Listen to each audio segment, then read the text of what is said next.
that's why it's really important to have a plan and understand what your goals are. In fact, my camel out there is suffering right now with a broken back. So I actually found Pepe when it was only a couple of hours old, and I'm like, oh, this is a funny meme. Oh my god. Yo! Who is this degen? The old man is swing trading over years at a time. And it's like, that's where the real money is made. The answer is a permanent loss. With single-sided staking, you don't have to worry about impermanent loss. But really, at the end of the day, it's just the matter of a macro market. It's just what happens. If you're aware, if you're disciplined, you can hone that into further financial growth. Financial freedom, so we can actually live life and not have to be constantly living paycheck to paycheck. I mean, that's the ultimate goal, more or less, right?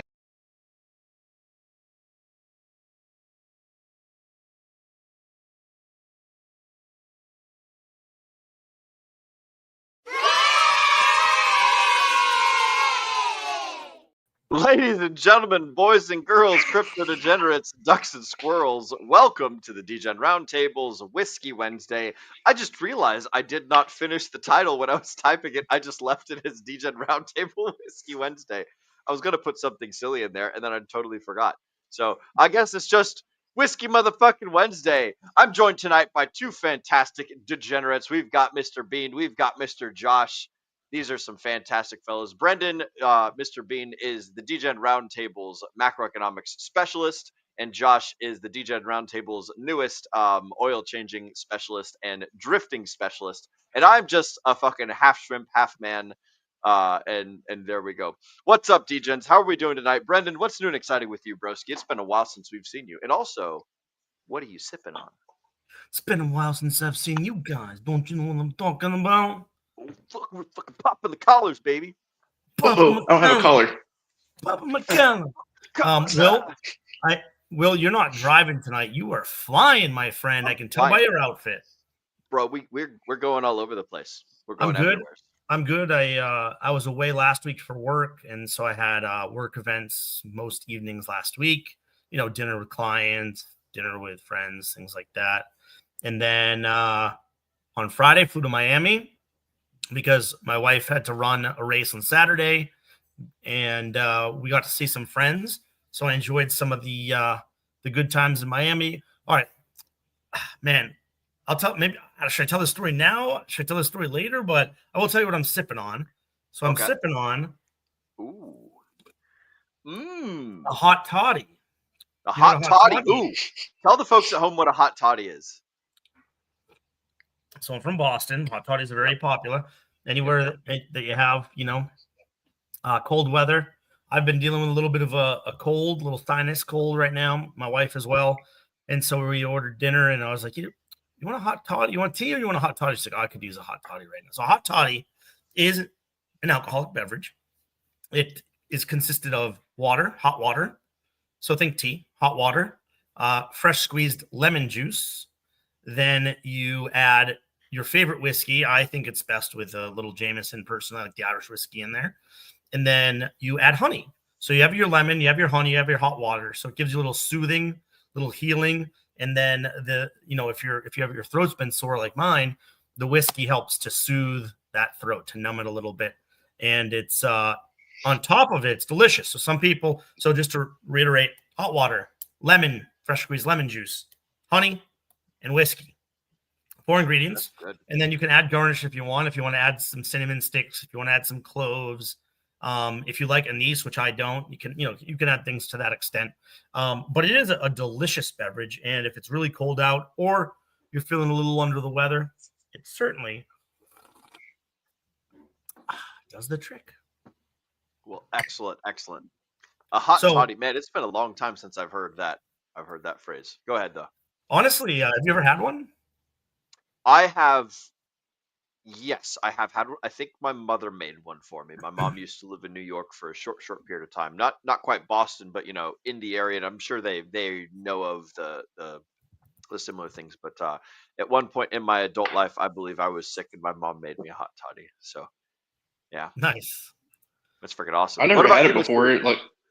No, I never had one before. That's crazy. No, that was alcohol I've consumed. That's like the one thing I haven't consumed. Maybe I'll have to try it one day. It's good, man. I like the warm alcoholic beverages. You know, like coffee in the Bailey or Bailey's in the coffee is always a classic, or having a like a um peppermint schnapps hot chocolate. Like that's fucking awesome. Or I don't know if warm eggnog is a thing that people might do, but that They strikes put me as rum. They put rum in the eggnog. oh rum in the eggnog. Okay, but yeah, Yeah, what like about mulled Not wine? cold, though. You ever had mulled Not warm. wine? ooh, Not warm. mulled wine's like warm wine, isn't it? Yeah, Like an apple thing. it's like a German thing. Yes, I have had mulled wine. As a matter of fact, that was it was quite good. I remember that actually. It was with a good friend of mine over in New Jersey. But yeah, Josh, how are you doing, broski? What are you sipping on tonight? Oh, I just got some Coors Light. Just got it out of the freezer. Only been sitting there like maybe 15 minutes, so it's not the coldest, unfortunately. I'm surprised I even made it to this show. I thought it was going to be late. We had 30 minutes Ah, before we closed the shop. Some guy pulled up, wanted his starter changed out on his truck. So it's just like, oh, this calls for like an hour of labor time. I was like, well, I have stuff I got to do. So there we are, getting that hour job done in 20 minutes. wrenching, So baby, turning wrenches. We fucking love it. ain't nothing better than like, I want to get the fuck out of here. That always makes you work a whole lot faster. Yep. That's good stuff, man. The dudes that I went to Valvoline not too long ago, and they were trying to sell me on all sorts of service things and all sorts of cool stuff. But that's cool. So homie over there, he told you guys what he wanted, right? It wasn't you guys doing the suggestions and things. He's Well, like, hey, I need this done. here's the secret. Shh. He had originally pulled up and where it's like, oh yeah, like here's what's going to be like. We're going to source you the starter, and we're going to charge you the hour labor. Like here's your price. And he's like, oh, that's too much. He's like, all right, whatever, man. So we left. Came back a couple hours later with his own starter, and we put it on for him. The thing was, he didn't need a new starter. It just had like the little power bolt. There's like a little bolt that goes to it. Whereas the Oh wire, no. guess what? It was loose. This fucking dumbass went out, sourced it, and my boss goes, well, this motherfucker wants a new starter, and he'll show up right about to close. This motherfucker's getting a new goddamn starter.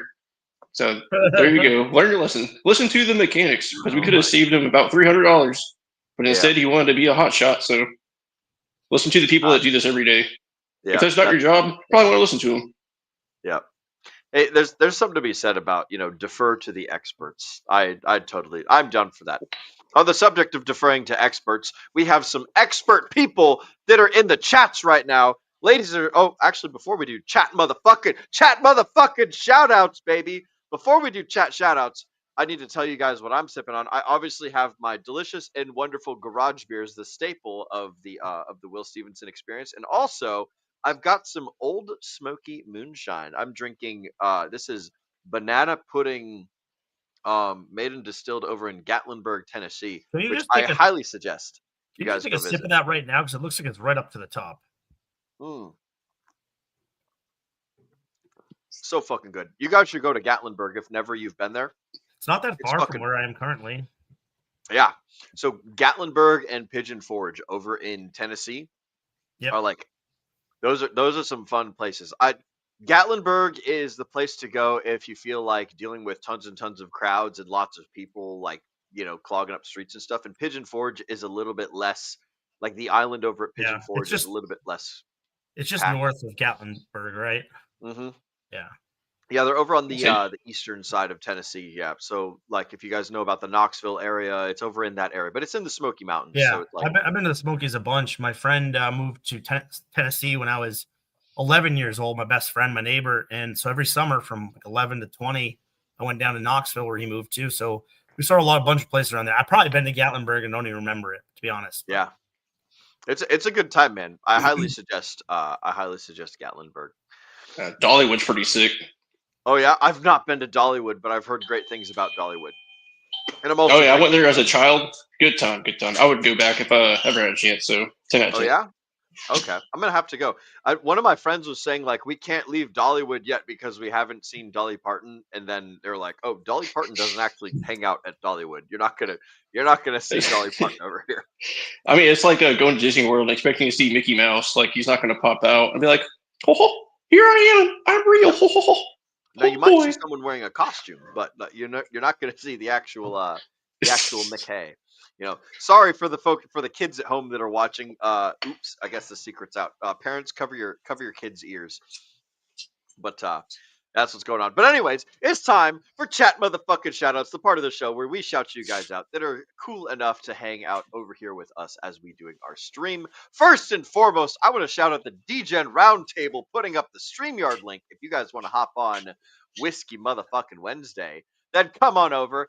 As a matter of fact, I'm going to go ahead and switch our branding over to Whiskey Wednesday branding. Look at what?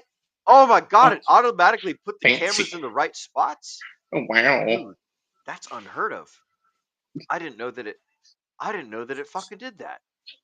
Wow, I was today years old when I learned this. That's super fucking cool. Is it saying bartender above my name? I know I can make I can change the thing at the bottom, but I don't see bartender above my name. I'm not worried about it. You guys know what's up. It's fucking time for some good old fashioned Whiskey Wednesday. So yeah, if you guys want to join the stream, the first chat shout that I'm shouting out is the one that I put up, of course, which is the StreamYard link. So go ahead and click the link that's in the description, or if you guys scroll up to the top of the live chat, then you can find it there. If y'all want to hop on stream and shoot the shit with us, then go ahead and do that now. But first up, we have Mr. Mix, aka Jay Zole. Y'all totally sucked balls. Richard Hart, backs. I don't know what that means, but yeah, we do suck balls. We are the worst stream that ever exists, and joke's on you. You're fucking watching us, you dingleberry. So we're having fun over here, drinking and hanging out, and you just get to watch out and laugh. We fucking love to see you, Mix Jay Slate. You're a good fucking dude. I like it, amigo. Next up, we got Mr. Moonpilled Rational Optics saying, "What's up, gentlemen? What's up to you too, Mr. Moonpilled Rational Optics? Good to see you, amigo. A good real life friend of mine. He actually has a thought over here that Will looks like snooping, probably Snoopy, about to take on the Red Baron. I wish these motherfucking flies in this transmitter building. By the way, guys, I'm inside of a transmitter building in a radio, like at a radio tower right now. So that's what I'm doing. I just set up my computer over here. Yeah, I wish these motherfucking flies would I could shoot them down like Snoopy shoots down the Red Baron. But yeah, good to see you, Mr. Moonpilled Rational Optics. I'm wearing my scarf because it is absolutely fucking cold out. And you guys might notice this scarf has a fucking bad idea knitted onto it. It's the best motherfucking scarf there ever was.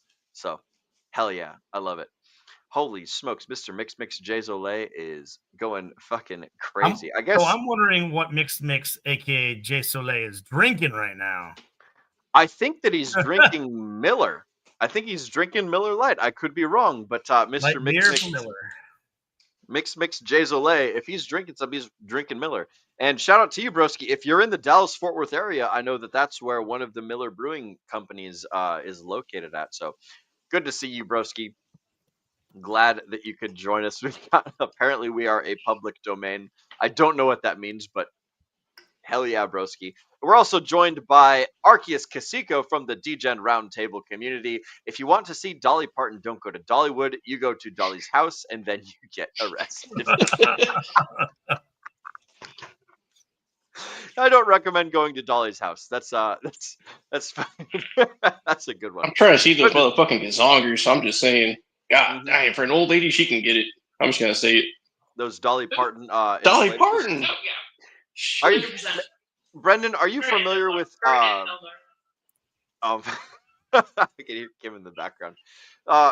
Brendan, are you familiar with Boston Be a Man? Vaguely, yeah. Okay, so there's a Josh. Do you know Boston Be a Man? Have you ever seen? Yeah. Oh, you got your arm cut off? Suck it up, be a man. Suck it up, be a man. Yep. It's like, That's it. tell your friends in public that your wife is amazing, and then when you're alone with your dog, tell them the truth. Be a man. And you're alone. It's like you drop an ice cube on the floor, kick it under the fridge. Be a man. He just does all these crazy fun little things. But oh shoot. Oh man, there was one about. God damn it, there was one about. Man, I totally forgot where I was going with this. Anyways, it's not important. We've also been joined by Mr. Oldman Jenkins, who says, "Gentlemen, good to see you, Mr. Oldman Jenkins, 771. The bull market might be over." We'll get into that shortly. Yes, we will get into that. As a matter of fact, that's a good transition. because I don't. There are no more shout outs. But is the bull market over? Fuck if I know, man. If there's people buying more than selling, then the bull market's not over. Is this the last major pullback before the rest of the craziness goes up? Who the fuck knows? All that I know is every time I try and guess what's going on, I'm wrong. So if I try and put any sort of definitive answer to that question, then I will have no fucking clue. So there you go, broski. Oh, I remember what I was gonna say, but it's probably best that we save that for the green room because it's this is not something that should go up on YouTube. But anyways, guys, go check out Boston Be a Man. You can catch him on Instagram and YouTube and Twitter and all sorts of places, and you will understand if you watch enough of that content. So there you guys go. That concludes the chat shoutouts. As far as stuff to talk about, I've got a whole lot of nothing. I know that some of the stuff that's been going on is everyone's talking about, like, is this the end of the bull market? Is it over? Are we all going to zero? Are we all gonna like go back for another 4 years of bear and horribleness and blah blah blah blah? And all that I've got to say is no one ever actually fucking knows, guys. We're all just campfire storytellers. We're all just fucking chart readers. We're all just people that are trying to sell you something, sell you a feeling, sell you a course, sell you your attention span. I mean, for the 9 of you guys that are watching us on YouTube right now, we fucking love each and every one of you. You know, like everyone's trying to sell something. So just remember that whenever you listen to KOLs that are saying like, oh, Sell you some pizza. Sell you some fucking pizza. You know, they might be trying to sell you all sorts of fucking things. So the main thing is people want their reputation increased, and they want to be the guy that's like, aha, I told you that this thing was happening. You know, as far as me here on the DGen Roundtable, I don't fucking know. I'm never going to pretend to know. I have no idea what's going on. I just show up here because that's how I get paid. And so there you go. I don't know dick about fuck. Yep, I don't know dick about fuck. I'm just a half shrimp, half man. And Josh is a half man, half shrimp, and Brendan's over here hodling.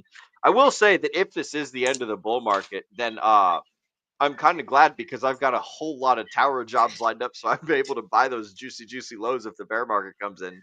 So if it does end up being the end of the bull market and the prices just go down from here, then it's like, oh, fucking sweet, time for me to accumulate more. So I'm happy when the prices go down because that means I can buy. And I'm happy when the prices goes up because that means I can sell. And so as long as you have some sort of contingency for each of the scenarios, then you're going to be A-okay.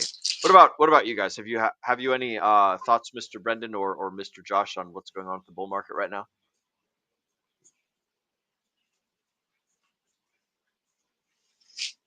Oh, we got Brendan coughing. As I said when I started, I've been a little under the weather this week, so bear with me if I have to mute myself and cough. But, you know, I'm in a few other communities. I'm in one sort of crypto mindset community, mastermind. I guess it's really more of a mastermind community, invite only, for a lot of influencers, many of who are in the Pulse Chain community. And last night we had a call talking about this exact subject. We're talking about, hey, are we cooked? Is it over? Is all going to zero? And the general consensus is everyone is still bullish.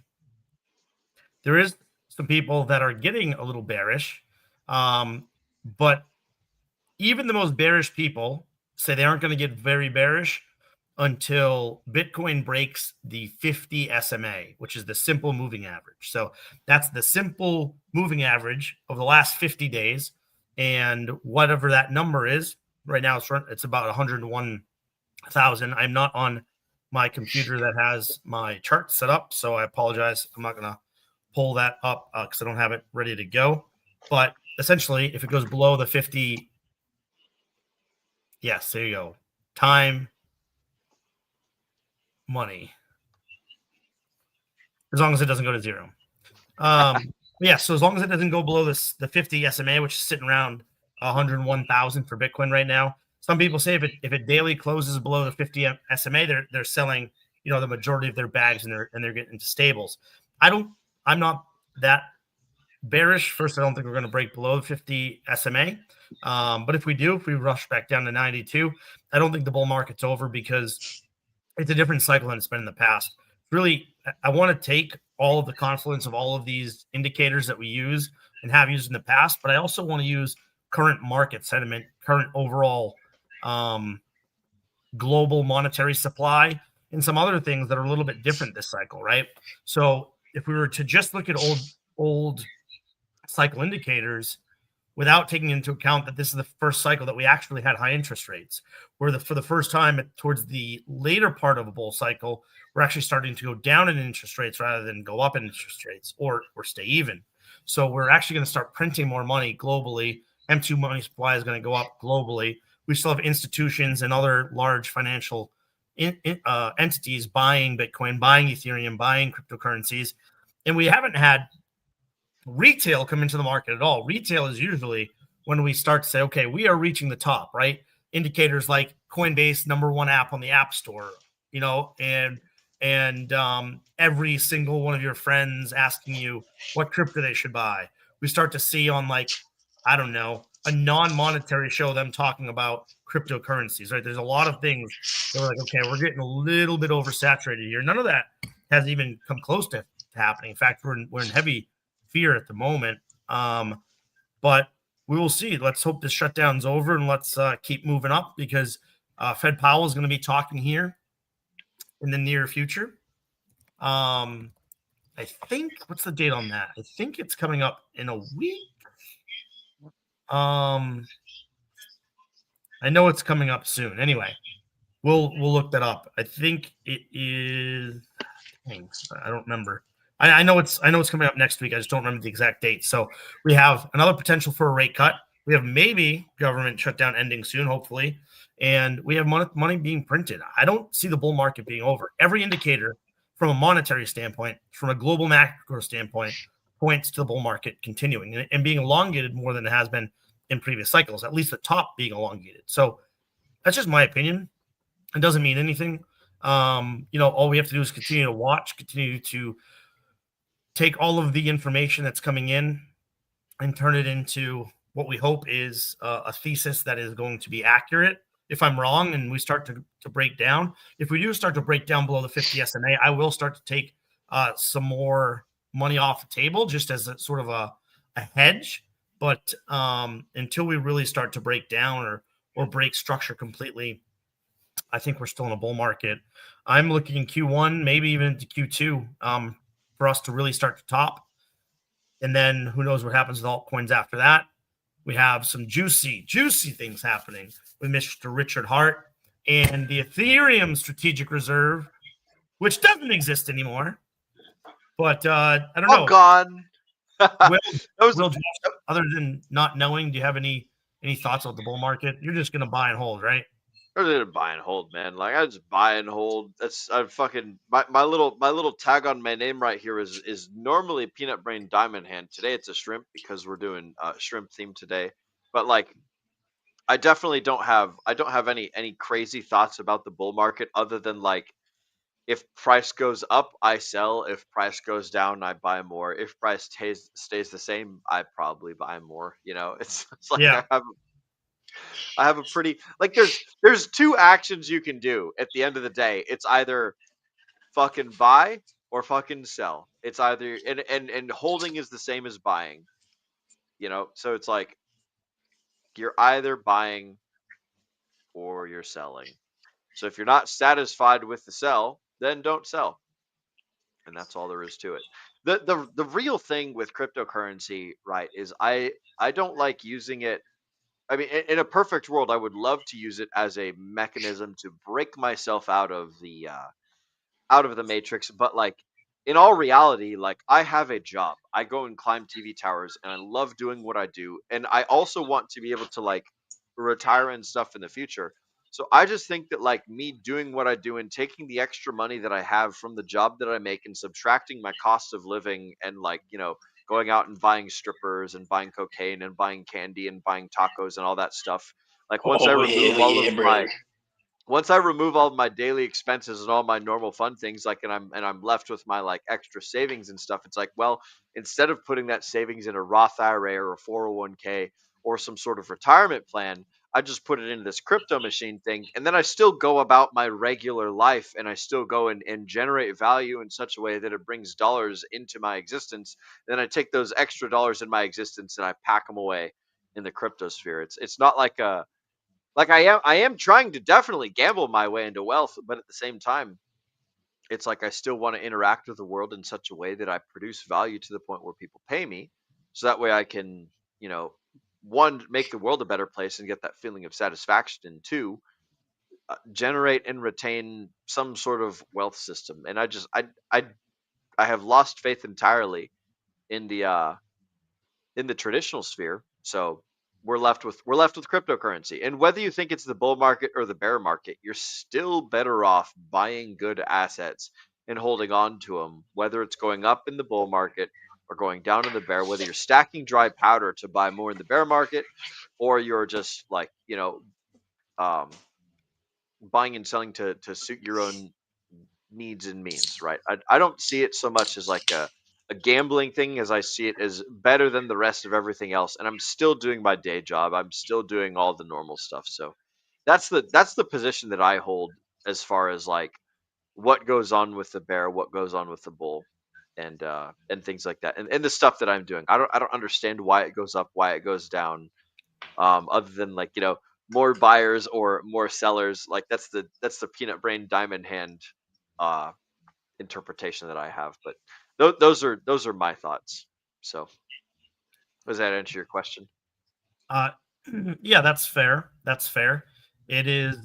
It's an interesting cycle, and a lot of people have theories because, for me, I think this cycle is different in many ways than last cycles, but we haven't seen the regular 4-year cycle structure break yet. So even if we elongate the top of the 4-year cycle into January and February, or March or April, so wherever that is, as long as we have a quick breakdown to whatever our bear market low is going to be, by the end of next year, then the 4-year cycle really is still intact. We would just measure the 4-year cycle from the bottom of the cycles rather than the tops. The bottoms so far have been more accurate. And so if we top in Q1 or Q2, but we still have a bottom of the bear market in Q4 of next year, and then 4-year structure is still holding. It's just a little bit different of where the 4-year top hits. So that's curious. That'll be very interesting to see what happens there. So we do have the Fed. So we have this comment by Old Man Jenkins. I'm assuming once the shutdown is over, hopefully soon, and a rate cut and China tariff deal, hopefully all those ingredients rocket everything. Yeah, we'll see. I'm not. I hope something happens with China. Who knows? I hope it's just some posturing and come to a deal that is beneficial for the United States and beneficial for the world. Can you give the TLDR for the folks at home who don't know what it is that you're talking about? Yes. So for a while, Trump and China said, hey, handshake, we're good.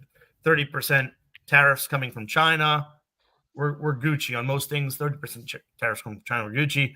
Well, China decided to play hardball with trade, not with the United States, but with other countries around the world.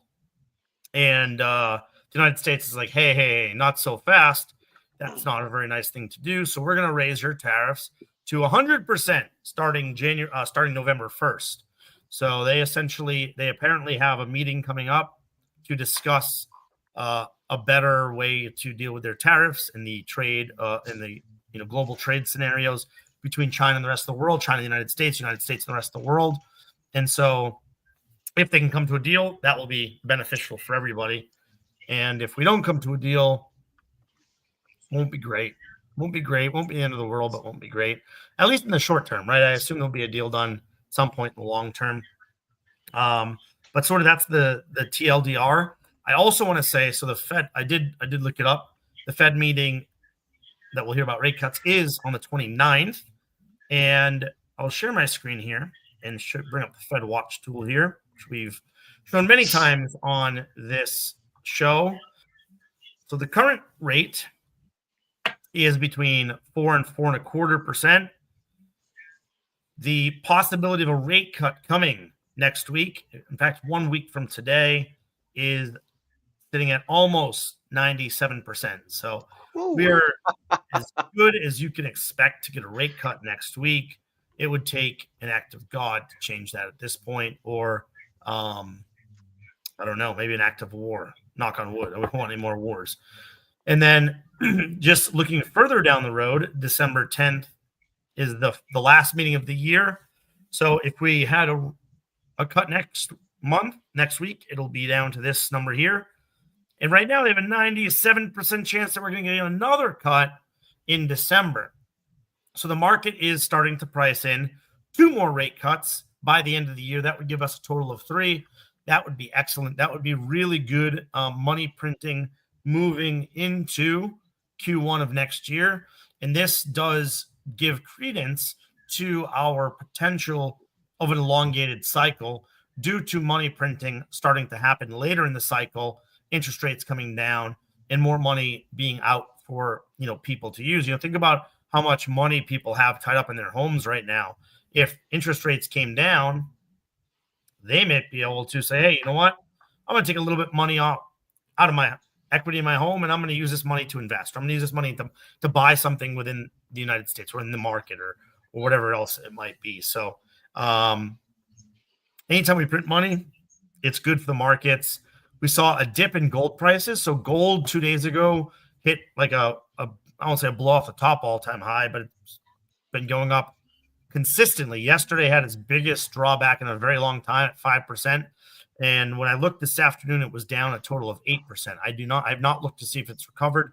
It recovered towards the end of the day, but gold's down 8%, which means if people are selling off gold and they're thinking of maybe getting into more risk on assets as the money printer starts to go burr, as interest rates start to come down, then that is a benefit. And that looks very positive for the crypto cycle. So there are a lot of things that are sort of coalescing here that are looking like a good melting pot of factors that could mean extended cycle and a continuation to the up and right for crypto. So I still think we're going to see a big Ethereum market at some point. I still think Ethereum is going to hit somewhere between 8 and 12,000, which is what I've been saying for 3 years now. I haven't changed my predictions on that.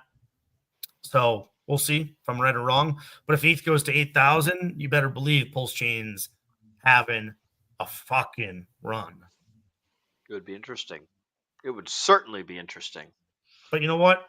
Richard Hart doesn't care about Ethereum. He doesn't care about altcoin season. He only cares about Pulse Chain season. I will say, remember, guys, none of this is financial advice. None of this is investment advice. None of this is any sort of advice. We're just some assholes on the internet talking about our feelings. And speaking of assholes that are on the internet talking about their feelings, we've had a couple folks join us. We've been joined by Mr. Moondog, who says love and light to all the crypto nerds. Love and light to you too, sir, Mr. Moondog. Cheers, Slenchit, Prost, Nazdrovia, and all those other fantastic words. And may you live long and prosper, Mr. Moondog. We've also been joined by Miss Tam Tam. Miss Tam Tam says, hello, my lovelies. Hello to you too, Tam Tam. Good to see you. Welcome to the show. Tam did a fantastic show yesterday over on her X Spaces. There was a whole bunch of people that popped in talking about Hex, talking about staking, talking about awesome things. Toby One was in there. It was great. Absolutely fantastic. Thank you, Tam, for putting on those X Spaces and helping new onboards figure out what to do in the Pulse Chain space. I haven't been able to. Sorry. I believe it's called the Richard Hart University. Or something like that is the name of the general theme and idea and things. So good to see you, Tam, and welcome. We're also joined by Mr. Kenturian54X, who says, "What's up, DJs? Everyone's favorite pilot, farmer, and dungeon master over here. Good to see you, broski. Welcome. I hope that you've been flying recently because I am thematically dressed up as a pilot tonight, wearing my fancy schmancy bad idea scarf and my sunglasses tilted up in my head. My bandana looks like it might be a helmet, and in conjunction with my helmet, my microphone, I am the the Snoopy fighting the Red Baron today.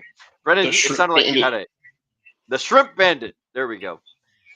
I love it, Brendan. It sounded like you had a thought earlier that you were thinking about. Have you gone to any of Tam's hex spaces yet? Well, Over that's on what I was going Twitter? to say. I haven't been able to. They're on Tuesday nights when I have my other mastermind course. So I have not been able to join her, but I really would like to skip and hop in there one of these nights because I appreciate everything she's done for us, for the community in general. She's just awesome. Is that the Frank White mastermind that you're referring to, or is it a different one over there? I don't Or want is to it? say, but maybe. Oh, fair enough. Fair enough. Fight Club, the lips stay sealed. I would never give away all the secret sauce. But yeah, it is a good space. It's lots of fun. Lots of great people come in there. The idea of Tam space is, and correct me if I'm wrong, Tam, but my understanding is that it's to help new people figure out how to make their way through Pulse Chain and figure a lot of things out. And there's a lot of OGs that pop in there. There's a lot of people that have been in Hex way longer than I have. A lot of people that know way more shit about Richard Hart and the principles behind it, and a lot of them talk very awesome things. And there's also some fun distractions that happen every now and again. Every so often, a random person will pop in there and try to disrupt the flow, and so it's a good fun time to be. So if y'all want to check out more of that stuff, it happens every Tuesday over at over on X at Tam's I guess in the space that Tam holds at her profile, Tam Hex on Twitter or on X. So you guys can check it out there. It starts at 6 p.m. Central Time, and I think it ends at 8 p.m. Central Time. So that's where you guys can catch more information on that stuff. And we've been joined by Mr. Hexkid Lost in Asia, who says, D-Gents. What's up, Mr. D-Gentleman? I'm very sad he's still lost. I thought at one point he might not be. You'd think he would have found himself by now, yeah. But perhaps I should go over to Asia. I hear that the dollar goes very far over in Thailand and over in Vietnam, like the U.S. dollar. Oh, in the Philippines. You're going to Yeah. Thailand? I mean, maybe. I think that it would be a cool place to go. You can definitely make your dollar move like 2 times as more powerfully over in Thailand and over in Vietnam. We all know why you're going to Thailand. You don't have to lie to us. Yeah, there's like there's all those lady boys over there with all the all the fucking stripper streets where you walk down the stripper streets and literally like all the girls run over to you and grab your crotch and shit. It's like, hey guys, this is Thailand. Welcome to Thailand. We're doing the man. There's so many fucking influencers that go over there and they're just like, oh, look at this. I'm walking through this fantastic prostitution street, and just a whole bunch of girls run up and do all sorts of crazy things. But yeah, man. Like as far as the economies go, though, you can go over there with American dollars and you can basically live like a king for like a standard American salary, and super cool, super awesome. So Hexkin Lost in Asia has figured this out, and he is probably living like a king. I will not speak for him, but if what I understand about the economies over there are true, then it's like, holy smokes, you can get like a penthouse apartment for like $700 a month, but in the equivalent like bot or whatever. So there you go. Apparently, he does not want to be found. He is lost. So there you go. And it's an easy, slow life over there. We appreciate that. I do like the easy life. The slow life is nice. The problem with the easy and the slow life is that you lose your competitive edge if you stay inside the easy and the slow life for too long. It's kind of like you compare Hawaii to Europe. Hawaii, it's like life is good, life is great, we're awesome, we're just gonna surf and have pineapples and just kind of hang out and not cause trouble or nothing. And then Europe is like, oh yeah, we're gonna do war all the time. So as soon as we're done doing war, we're just going around conquering everywhere, and like eventually the conqueror peoples, they find their way over to the easygoing people's lives, and they're just like, oh, I'm gonna take all your stuff and there's nothing you can do about it. And then before you know it, the Hawaii is part of the United States. And the moral of the story is, if you take the easy life, then just be ready for conquering and things like that. So and he's 44, never gonna work again. Absolutely. That's awesome, bro. I love that. That is the dream, being in your 40s and not having to worry about money for the rest of your life. That's freaking crazy and sweet. So good to hear, broski. Glad that you are here with us. So that concludes chat shoutouts, gentlemen. Have you any thoughts on the things that we've covered, or on any of the things that the folks at home have said? Well, I was going to say earlier, I know Brendan did a good job talking about this, so he took off a lot of things I was going to say, but I say just wait for the upcoming weeks, and we're going to see what happens. Hopefully everything goes well. It might not. Who the fuck knows? Yep. And if it doesn't, be ready. And if it does, also be ready. Like have a contingency plan for every possibility that the market might throw at you. You know, I was looking on Polymarket just a minute ago. While Brendan was pulling up the charts for like the Fed Watch tool, I was looking on Polymarket, like the degenerates that are out there that are like literally gambling their money on what is the Fed going to do? Is it going to cut rates? Is it going to raise rates? You know, it was basically the same thing as what Brandon was saying, with the Fed Watch tools and all the people out there that are staking their reputation. The people that are staking their reputation are pretty much in line with the people that are staking their money. So it all seems like we're going to have 2 more rate cuts before the end of the year, if reputations and money has anything to do with what's actually going to happen in the future. So those are my thoughts. Which, yeah, I like it. I like it. I like it too. All right, gentlemen, we're coming up on about 40 minutes into the show. We have run out of the chats. I've run out of things to talk about. Do you guys have anything that you want to mention? Anything that you want to shout out before we start wrapping up and winding up? It looks like you've got something, Mr. Brennan. I do. Yes. I want to share something that we have looked at so many times on these Whiskey Wednesdays. Ooh, this is a fun one. This is the Strategic ETH Reserve. Everybody knows what is here. This is where we see what companies, entities keep ETH strategic reserves. And for a very long time, there was somebody on here that was number 3. an entity, a corporation, perhaps? Well, I guess it kind of had moved down a little bit into 5, I think, but I think it was sitting here at 5th. And it was called the Pulse Chain SAC funds. Now let's see what happened to that. Where'd it go? Let's see. Pulse Chain. Aha! Here it is. We have 2 points. We went from $650 million down to 2.7 million. 99.6% down. Looks like the Hex chart. Oh! Interesting. Did you guys see this? Did you hear about this? I'm not entirely sure.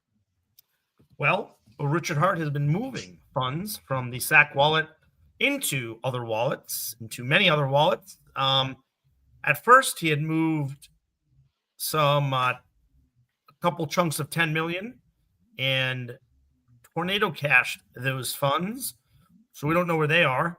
But the rest of the funds have been moved to a bunch of different wallets.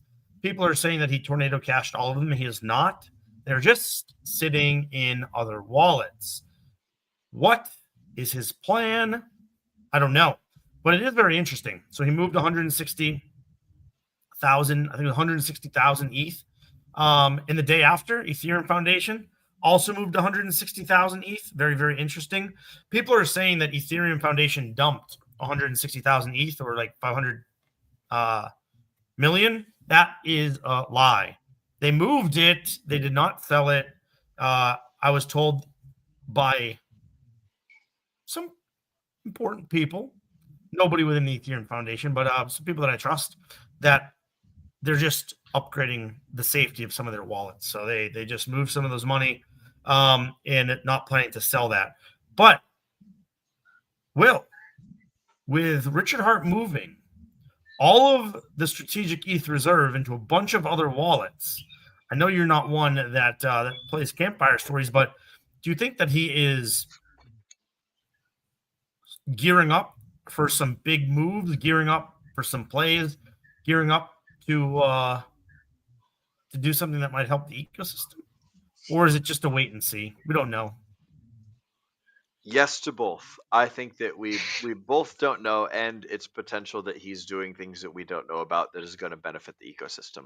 So, like, I've learned that every time I try and guess what good old Ricky Hart is doing with his dineros, or the dineros that we sent him, every time I try and figure that shit out, I just don't fucking know.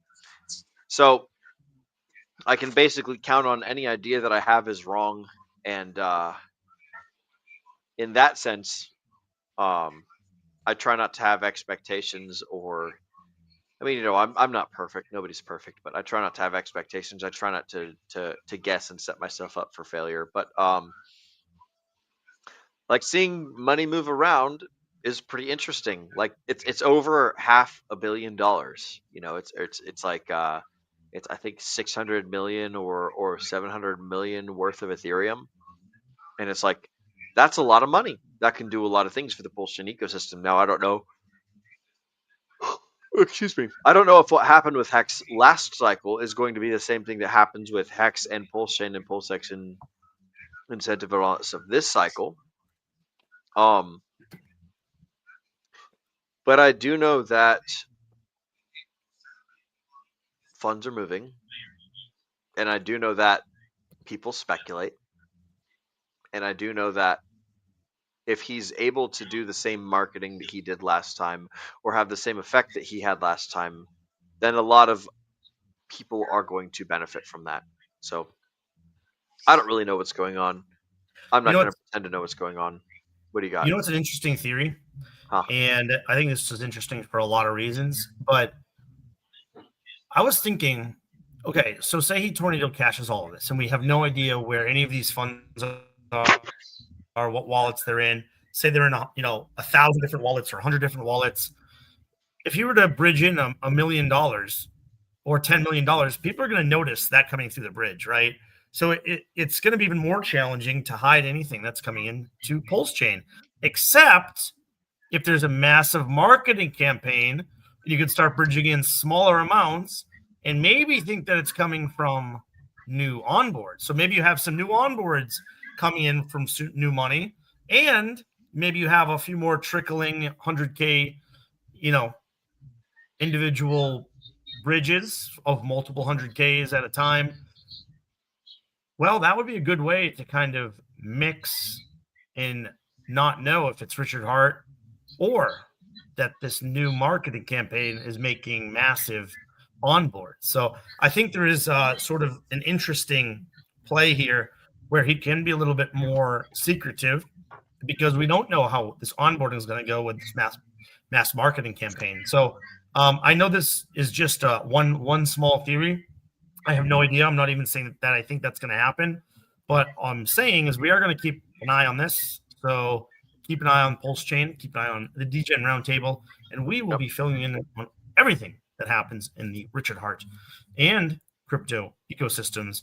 One of the things that made me most bullish, and I kind of made it, kind of said it briefly, but when Richard Hart was answering everybody's questions, he made a post and answered everybody's questions. Someone asked him, well, what do you think about alt season? And he said, I don't care about alt season. I only care about our season.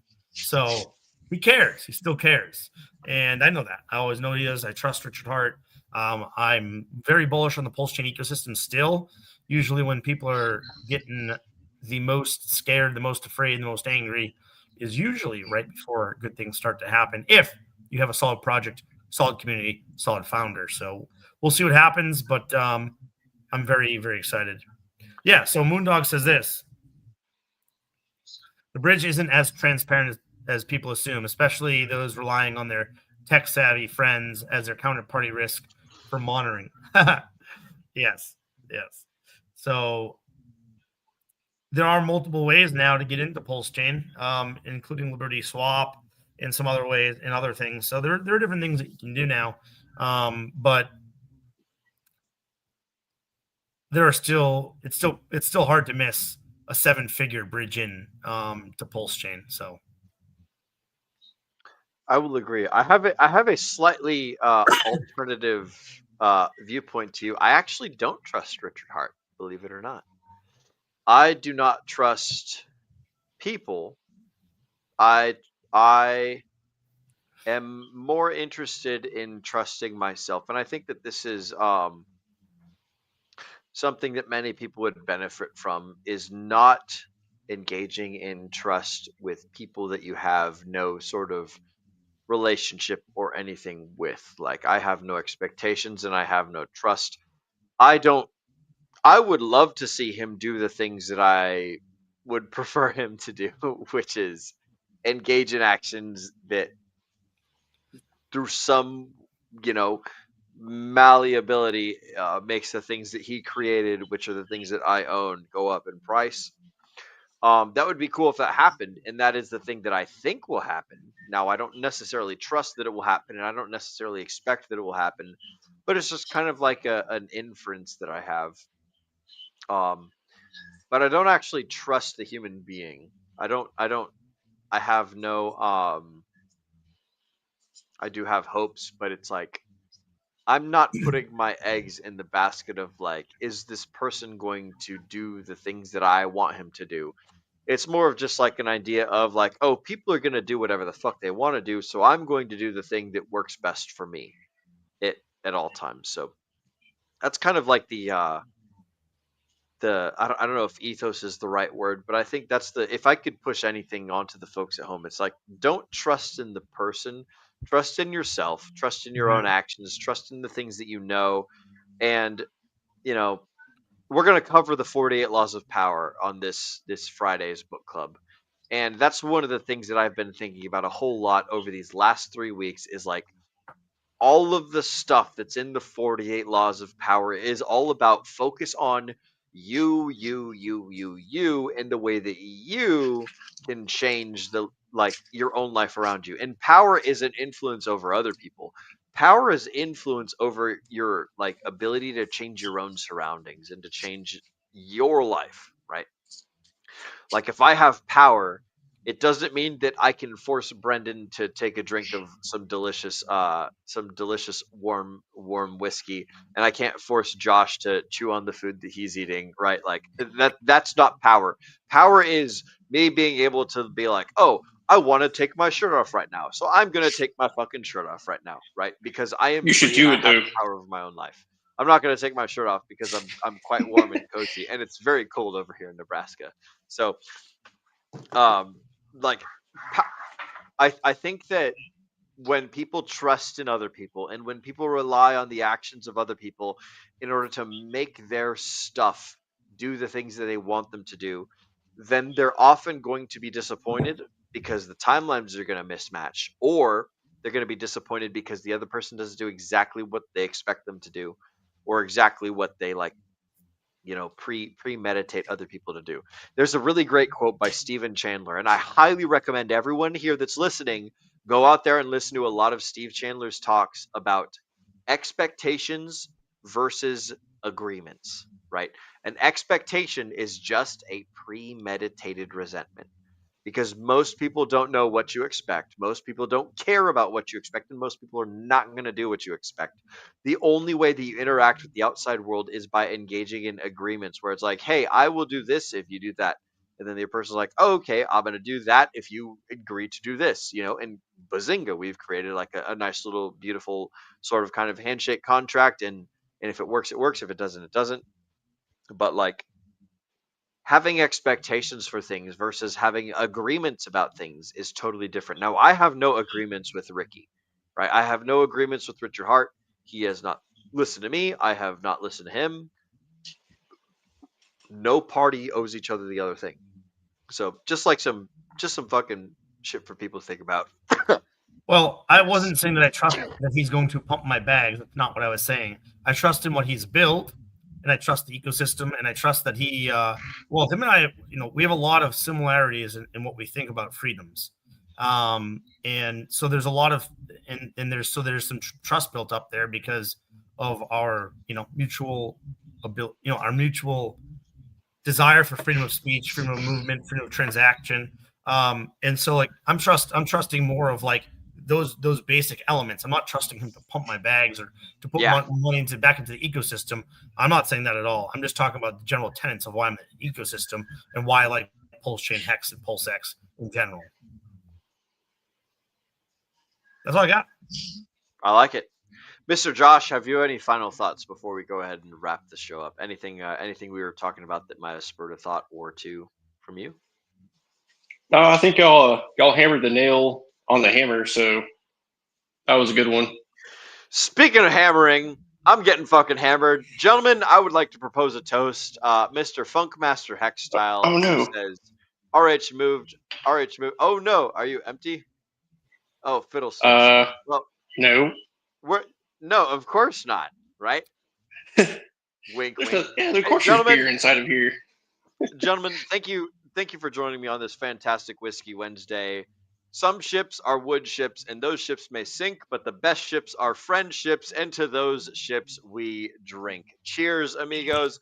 Thank you all at home for fucking joining us tonight.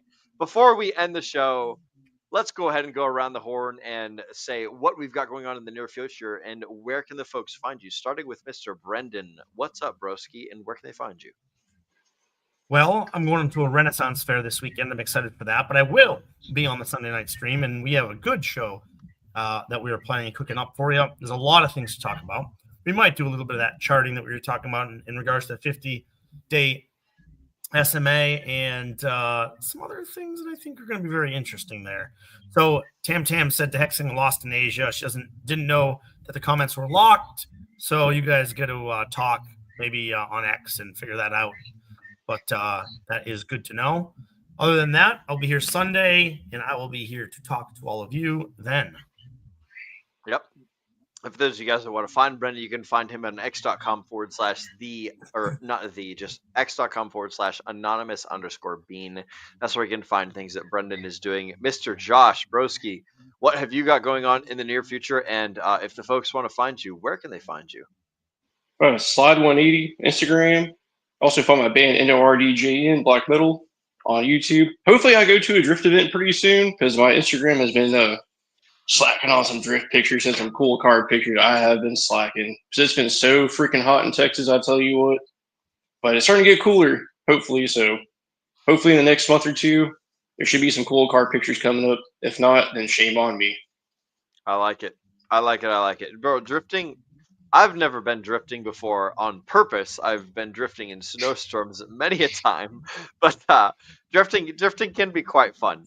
So I'm super fucking stoked to see that. And before we go, Mr. Moondog has brought up the serenity, courage, and wisdom. God grant me the serenity to accept the things I cannot change, the courage to change the things that I can, and the wisdom to know the difference. Thank you, Mr. Moondog, for rocking and rolling with us tonight. I always love the serenity prayer whenever I see it thrown about in the spaces. So for those of you guys that want to find out where I'm at and what I'm doing, you guys can check out all of my socials based off the pulse chain link tree of will.pls.fyi. You can find my Instagram, Facebook, everything over there. As far as what's going on with the DGen Roundtable on Friday, we are finally doing the 48 Laws of Power book club, which we've been Unlimited power. Unlimited power. We're doing the 48 Laws of Power fucking-ly. We're gonna theoretically be joined by Dr. Alan Chen and Mr. Dace Northall of the DGen Roundtable, and also Zenith. Hopefully he can be there as well. So it's going to be a very interesting book club because I kept putting it off because we kept having scheduling issues and things, but you guys don't care about that. We're doing the 48 Laws of Power on Friday, so come check it out. On Sunday, we are doing the crypto week of news, or the news of the week for cryptocurrency on the DGen Roundtable. This is our flagship show is on Sunday. If you guys want to check out underneath Brandon over there, you guys will be reminded that we are live every 8 p.m. Eastern on Wednesday, Friday, and Sunday. That's when the DGen Roundtable does their shows. You guys can find us here. We'll be doing the same thing. We love you. Y'all are excellent. Y'all are awesome. Today's been nothing but a YouTube only stream, which is interesting. I wonder if there's some sort of flaw with X, because we've had 0 X viewers this entire stream, and it's only been YouTube. So for all of you baby dolls over on YouTube, we fucking love each and every one of you. You guys are fucking awesome. Thank you for joining us here on this DGen Roundtable stream. And with that being said, it's time to hop on into the end of show copywriting. So I will say, I want to thank you all for spending your valuable time with us here on the DGen Roundtable. As Agent Jay often says, we know that time is your most valuable asset, and we appreciate you investing each and every one of those right here with us. Ladies and gentlemen, my name is Will Stevenson, but more importantly, you have been watching the DGen Roundtable, and I'm the producer, so it's time for me to get my own goddamn trigger finger ready and remind all the folks at home to remember to Smoke crack. responsibly.